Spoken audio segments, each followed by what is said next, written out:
All right, we're back with another episode on the right track with Brad, and today we are with Trevor Champion. Hello, everyone. And I also got my shirt that says Champion on it too, Really? so it's kind of ironic. I get that a lot. We're like, I say my last name, people are like, "Bro, Champion, like the brand," or like, Oh yeah. sort of. How do you feel with that last name? Like, do you like having it? I think it's such a cool last name.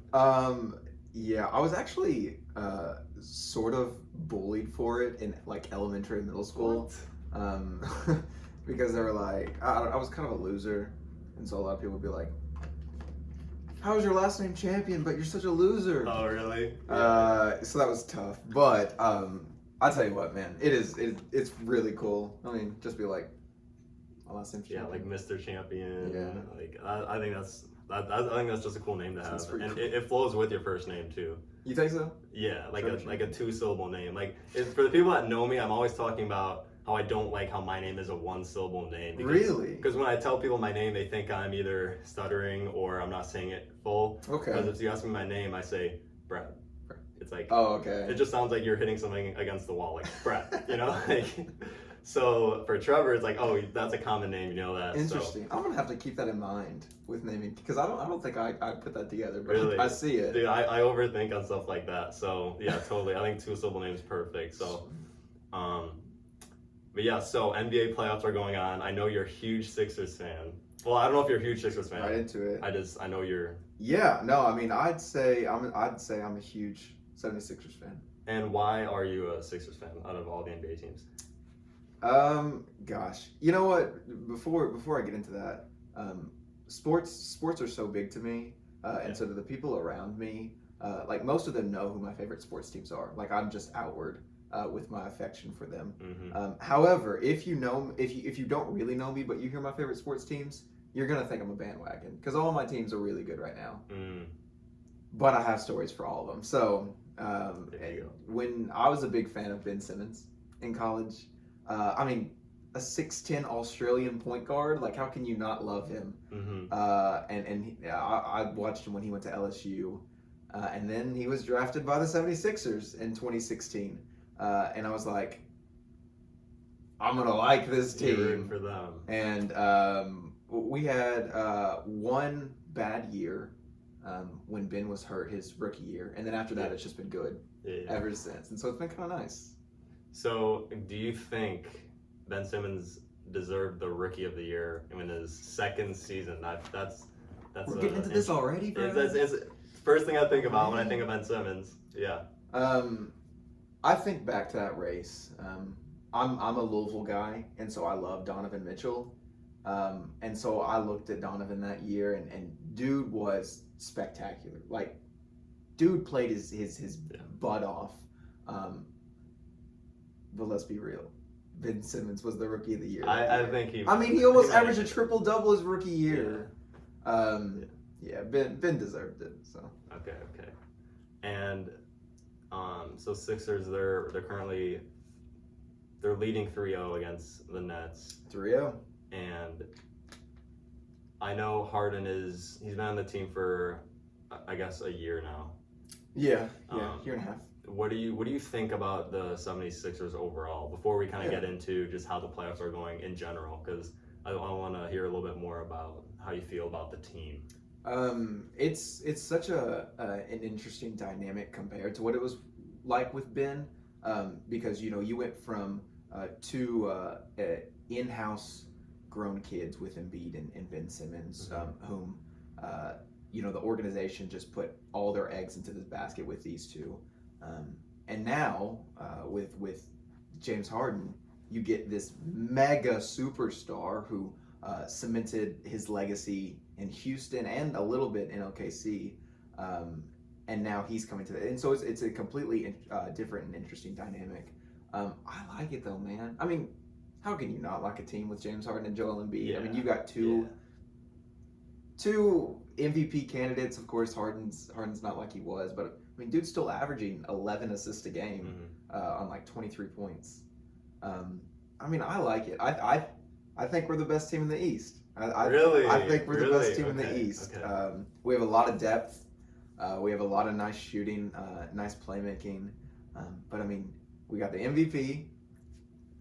I think he's MVP. We got the MVP. I do think he's MVP.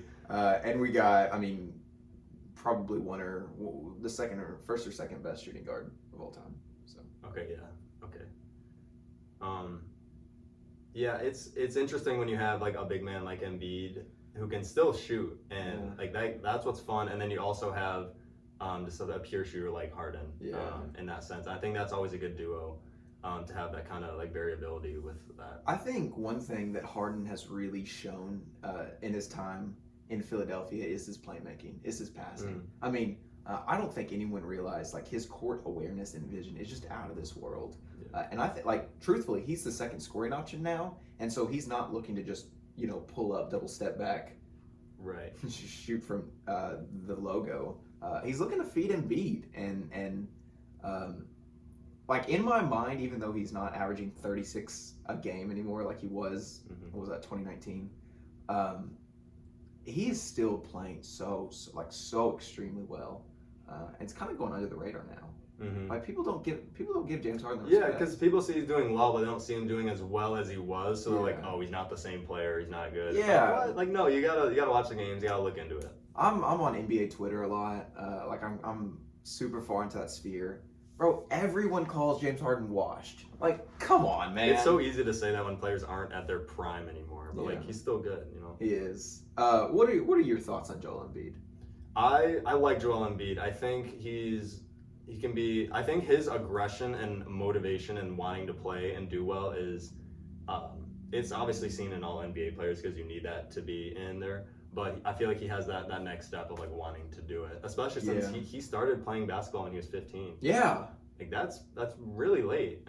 That's pretty late, and he's already like this successful. There's some videos of him, from him playing high school ball when he first moved to the States. Like he's terrible. He's got a motor and he's got obviously the physical talents like height and strength, but like. He's missing layups and he's behind the backboard trying to shoot. Like he just didn't know what he's doing. And now look at him, less than a decade later, hooping. Yeah, no, that is really cool and special to have someone on the team like that. And it's so much more fun when they were drafted to that team. Yeah, because he was drafted there, right? It wasn't like a Luka and Trey thing where they were switched. Like they were third overall, 2014. Yeah, that's I think that's always fun, and that's kind of how I feel.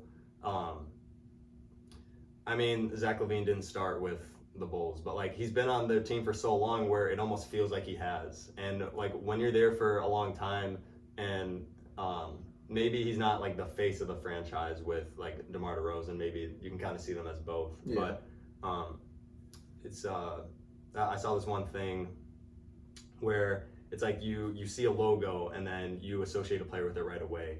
And when you see Lakers, you might think of like Kobe or LeBron, and then you see the Bulls, you might see like MJ, but when you see like the Sixers, it's like AI or Embiid. Like it might be Embiid later on in the future. Like when you think of the Sixers, you're gonna think of Joel Embiid. He's been there for so long. That is crazy. In the same way with like Damian Lillard, like you see the Trailblazers logo, you think of Dame. Yeah.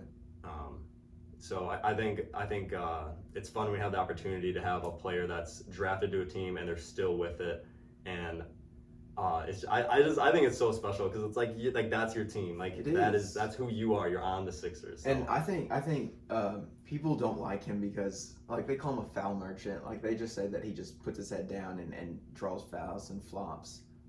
But so much of that is credited to his aggression. Like he is so physical, and that dude, it takes a lot. Especially like it takes a lot when we go out to the Rock and do pickup basketball. But like.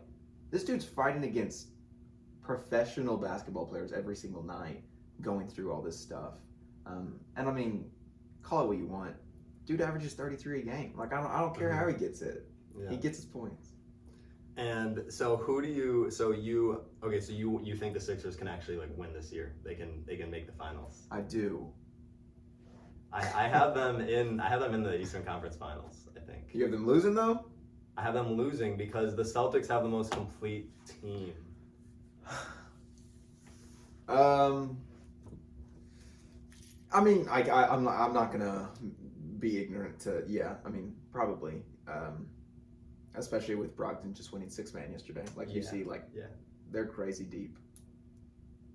I wouldn't be too surprised if if Sixers beat the Celtics, I wouldn't be surprised, but I'd be like, man, they did it. Yeah, Like they did it. that's true. And I honestly hope that happens because I like the Celtics have been good for so long. Just in the last honestly just I would kind of say this entire century so far they've been pretty good for most of the time, at least in the last 10 years. They always are making the Eastern Conference Finals very often. So I'd like to see new teams kind of make it to the finals or make it to the Eastern Conference Finals, and I would love to see the Sixers make it there. Have they made the Eastern Conference Finals? No, dude. Yeah, They had not. I mean, not in this run with Embiid. They a couple years ago in 2019 when they took the Raptors to 7 games. That was the Kawhi shot. Yes. And then after that, the Raptors beat the Bucks in 6 and then beat the Warriors in 6. And so you look at the one team that gave the Raptors 7 games, the 76ers. Yeah. And so you start to think yeah. Are we the best team? Like, could we have beat everyone else? But no, we never made it to the Eastern Conference Finals. So who do you have for the West making the finals? The West is it's so fun. I love looking at it and being like, man, they could be anyone. Yeah, I mean, gosh, dude, I feel like the Suns are a really safe answer. They were 8-0, I think, entering into the playoffs when KD played. But then Clippers took Game 1, which surprised me. I don't know how that happened without Paul George. Without Paul George, and then last night without Kawhi and Paul George, the Clippers lost, but they only lost by 5. After Norm Powell dropped 42. Yeah, that was crazy. That was crazy. I'm like, what? And so dude, Ty Lue is a really, really nice coach. And so I'm starting to think, if the Clippers knock out the Suns, do the Clippers have a chance? Lakers look nice after Game 1. Do they have a chance? Golden State bounced back, got a big win last night. I mean, I love the parity in the NBA. I love not being able to know, not having the same teams every year like we did with that Cavs Warriors stretch. Warriors, But I don't even know where to. I don't know who to guess. I don't know where to put my bets. Yeah, I think that makes it so much more fun than, like you said, with the Cavs Warriors. Like, it's cool to have a dynasty, but it's like I really want to see these other players get the opportunity. Yeah. And you can't control it. You can't make every player that you want have a ring or win or have the opportunity. But man, this year is fun. I'm having a really fun time watching the playoffs. Who's gonna make it? Mm-hmm. I have Suns and Celtics because I think the Booker and KD combo is just so good, man. And they don't have a ton of bench, but I really think they can actually push through and surpass the Celtics. But again, I wouldn't be surprised, or if someone gave me their opinion saying it'd be the other way. This year can go either way. I can see anything happening. I think the Kings are really young, but they look like a special group right now. I like their path to get there. I don't think it'll happen because I think they're going to lose first round still. Yeah. But yeah, Kings. Wait, really? Maybe. I don't know. I think Warriors have to win the next game. They're so good at home. They're so bad on the road, but they're so good at the Chase Center. The Nuggets also, I think, is a team. Nuggets have been kind of this teetering 1 seed for the last 4 seasons. Basically. And all the analytics love Jokic.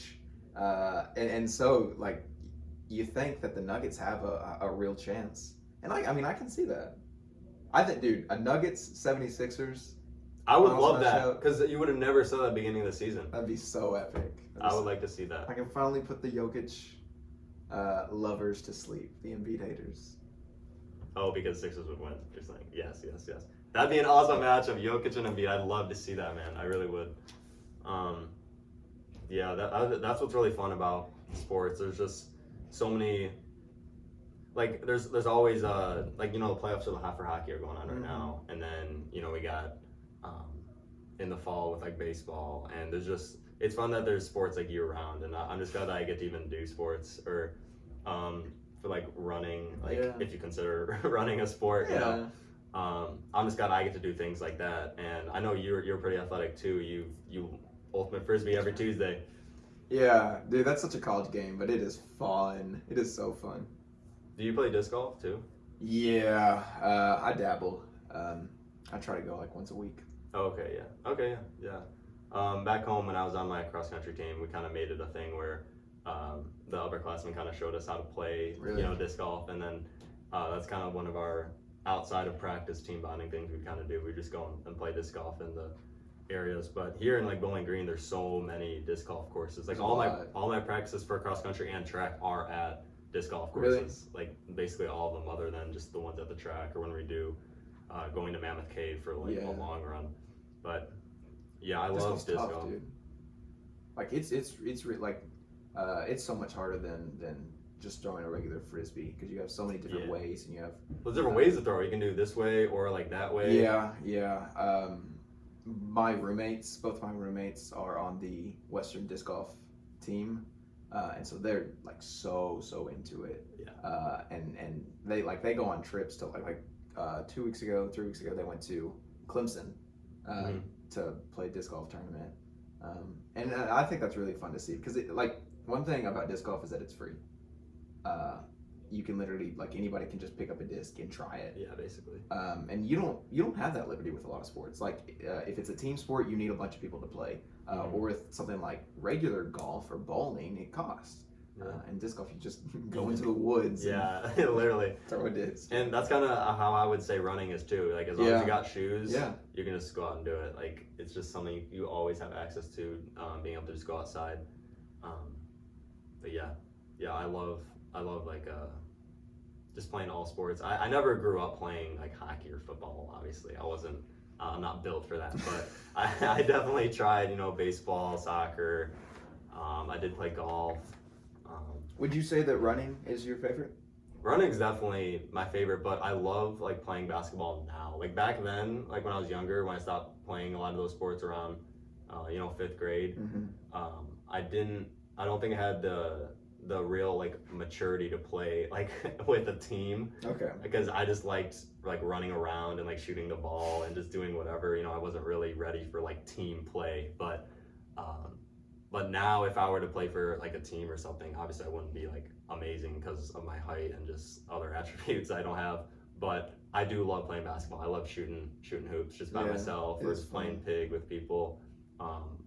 I just love seeing the ball go through the net. Like not to be like super cliche, but man, I love playing and just hearing that swish, and it's really fun. So I love playing basketball, love watching basketball, of course. Yeah. I want to go back to the NBA just real fast. Yeah, go ahead. Your Bulls, bro. They're struggling. What's going to happen this offseason? Surely you break up the big three, right? I'm okay with losing Vucevic. I've never really been the biggest fan of him. But I feel like we have the most talented team on paper and we can't be successful. And that's what's kind of alarming to me. Like you have Zach Levine, DeMar, you have Patrick Beverly, we got Caruso, Derrick Jones Jr., Kobe White is really good. Pat Williams, he's developing into a great player.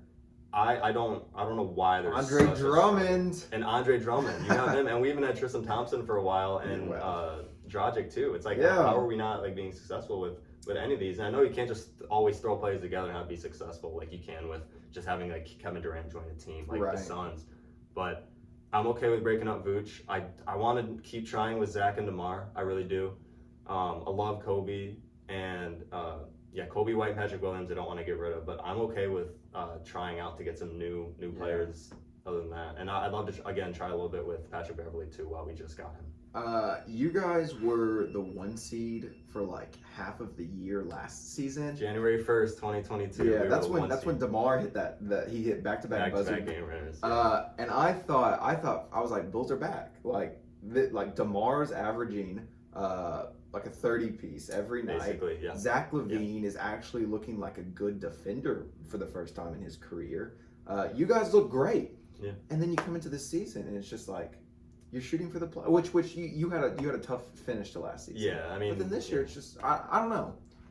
I think my thing with that is you gave up 2 firsts and Wendell Carter to get Vucevic, and now you're just gonna let him go. I mean, practically for nothing because you'll have to trade him, but.